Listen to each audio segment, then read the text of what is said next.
16 जून 2008 की रात 26 साल के विक्रम के साथ एक ऐसा हादसा हुआ जिसे सोच सोच कर वो आज भी चैन से सो नहीं पाता है। विक्रम की नई नई शादी हुई थी और उस रात वो अपनी पत्नी के साथ पहली बार सुहाग रात मनाने वाला था। उसकी दुल्हन उसका बेडरूम में इंतजार कर रही थी। पूरा कमरा फूलों से सजा हुआ था और बिस्तर पर गुलाब के फूल बिछे हुए थे। विक्रम वैसे तो बहुत खुश था, लेकिन एक बात उसे बेहद परेशान करे जा रही थी। उसकी शादी से 4 दिन पहले वो लेट नाइट अपने दोस्तों के साथ अपनी बैचलर्स पार्टी करके वापस आ रहा था। तभी उसके सामने एक गाड़ी वाले ने एक औरत को बुरी तरह कुचल दिया। विक्रम को समझ नहीं आया कि वो क्या करे और वो उस औरत को सड़क पर तड़पता हुआ छोड़कर घर आ गया।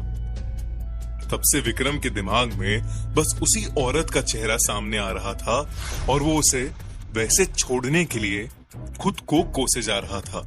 विक्रम जब कमरे में घुसा तो उसने देखा कि उसकी दुल्हन गहनों से सजी घूंघट ओढ़े बिस्तर पर बैठी हुई है।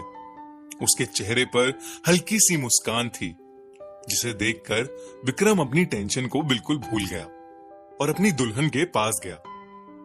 पर जैसे ही उसने उसका घूंघट उतारा, उसे उसी औरत का भयानक चेहरा दिखा और वो डर के मारे पीछे हट गया। उसने देखा तो वहां उसकी खूबसूरत बीवी ही थी, जो उसके ऐसे रिएक्शन को देखकर काफी चिंतित हो गई। विक्रम ने उसको सॉरी बोला और बताया कि वो थोड़ा परेशान चल रहा है और उसे सो जाना चाहिए। इतना कहकर विक्रम लाइट बंद करके लेट गया और उसकी बीवी भी सो गई। देर रात रूम के अंधेरे में खिड़की से आती हुई एक रोशनी सीधा विक्रम के मुंह पर पड़ रही थी, जिसकी वजह से उसकी नींद खुल गई।